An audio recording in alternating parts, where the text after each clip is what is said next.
you talked about your chemistry with Draymond just there a little bit, but how much easier does he make the game for you when you share the court? I mean, it's built on, 8, 9 years of experience that comes out, again, whether, we draw up something or we talk about something or we just kind of feel it or see it. And, it definitely helps just find open space out there and kind of exploit how teams are going to be aggressive on me. We kind of use that to our advantage. And these last 5, 6 games, it's a new level of that, obviously, in terms of what he's doing. So it's been pretty awesome to see. Steve was just saying that he's never seen in his career playing, coaching, a gravitational pull like you've been having recently from defenses.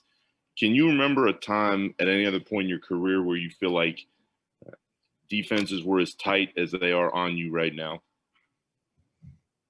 Davidson, my junior year, it's kind of one of those situations, but it's always just being prepared for whatever the defense throws at you, being able to not fight it, but use it to our advantage, whether I'm setting screens, not giving into it, but also not fighting it. There's a fine balance between, shots that you're trying to look for and ways that you're able to use the gravity and, off ball type of movements and cuts that get me shots, but also get other guys shots. So it obviously helps when Draymond's up there making those decisions too. Steph, what does it say about this team's ability to play together that, when you're playing small like tonight, playing against a team that you're outmatched with size-wise and still able to come away with the win?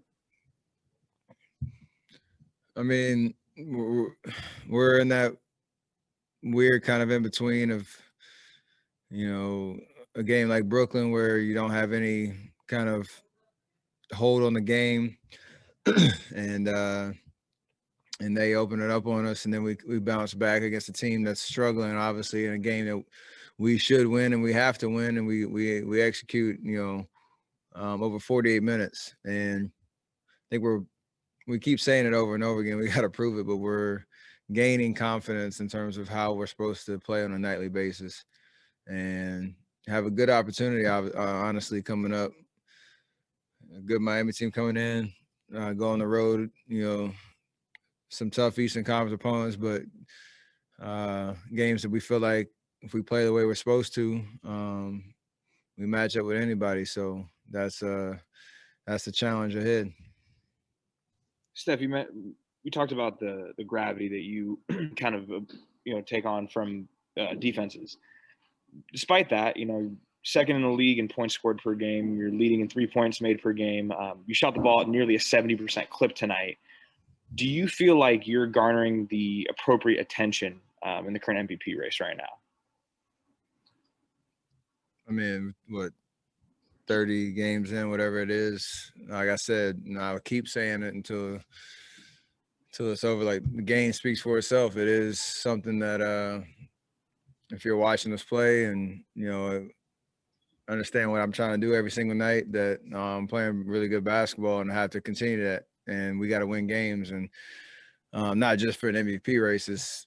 That's what we play the game for. And, those accolades come. And I really feel like my job, obviously, in the way that I approach the game and what's got me so comfortable at this level is being aware of all the different conversation narratives and all that, but not getting distracted by, trying to change up my game or feel like I got to go prove something to be in an MVP race. That'll take care of itself if I do what I do, like I have been.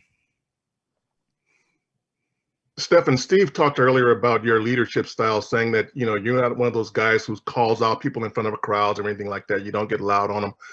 Where did you learn that? Where did you develop your style of leading guys? Who did you watch? Everybody. Going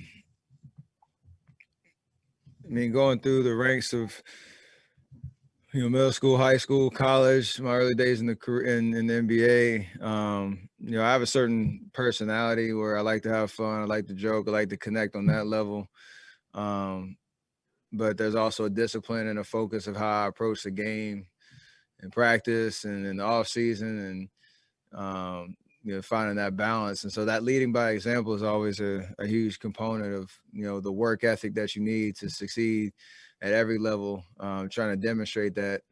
I mean, MJ said that he never asked anybody to do something that he wasn't willing to do, and that's something that that hit home with me in terms of having the presence and the ability to meet guys on any level, because I know the work that needs to go into it. And then vocally, it's picking and choosing my spots. Like you said, I have a style that I'm comfortable with, but also there's a sense of accountability for every guy in the locker room that I got to be aware of. So it's always evolving, but this year's been a fun challenge in that respect. Chris Thomas at ABC7. It was hard to see what shoes you were wearing, but you have obviously the Curry 8 beautiful flows. So those shoes have a message. You can talk about leadership also off the court. So what is the message behind those shoes for Black History Month? It's just celebrating Black excellence and the creative spirit that my guy Devin Allen, who has documented many pivotal moments in our society, and taking pictures of movements, and he stands for just amplifying the Black voice when it comes to what we stand for, and in those moments he puts it into beautiful images, and it kind of owns that expression. So I've known him for a long time, and him living in Baltimore, I was able to collab on a shoe that he has a collection called The Beautiful Ghetto, and I kind of taken that inspiration, obviously, for the beautiful flow, and we're, like you said, celebrating Black excellence and the movement that we're in. Steph, Mark Haynes from Clutch Points. Draymond had a great game again, tied his career high 16 assists. Do you feel that you were in any way responsible for not getting him that career high 17? Well, yeah, because we didn't play the fourth quarter. So we did our job well enough that in our second unit came in and closed the game out, so we didn't have an opportunity to go back out there. But he's trending in the right direction, so I'm sure we'll have another opportunity. Steph could be. Last question for Steph. Go ahead. Okay, Steph, could be this win and the way that you won tonight could be a turning point about your season. And is there any secret about your great shape this season? I mean, we hope so. I think like I said, we sound like a broken record every time we win a game. We feel like really we're moving in the right direction. We're ready to put a streak together, and then we don't execute. So. Gotta be done talking about it. Gotta go out and do it. I don't think it's a turning point, but we have a really good opportunity coming up these next 5 games or so to, prove to ourselves who we are and who we're going to be this year.